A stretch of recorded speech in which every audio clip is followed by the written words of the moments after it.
Before we connect an external LED, let's first understand one of the most important tools for electronics prototyping, the breadboard.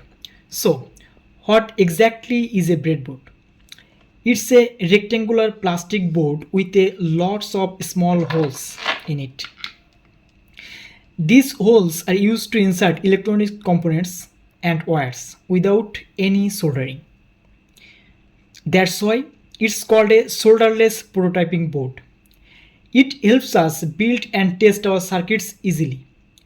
Now let's understand how it works. The holes are connected internally in a special way. On each side, you'll see two long horizontal rows. These are these are called power rails.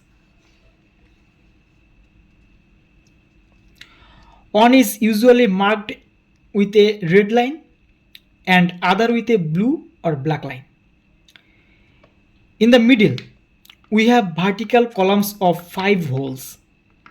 These are connected together and are used to place components like resistors, LEDs, sensors, jumper wires, capacitors, etc.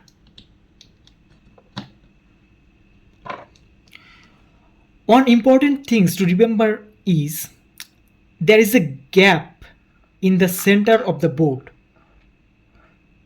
That's where we usually placed IC or leave space between components.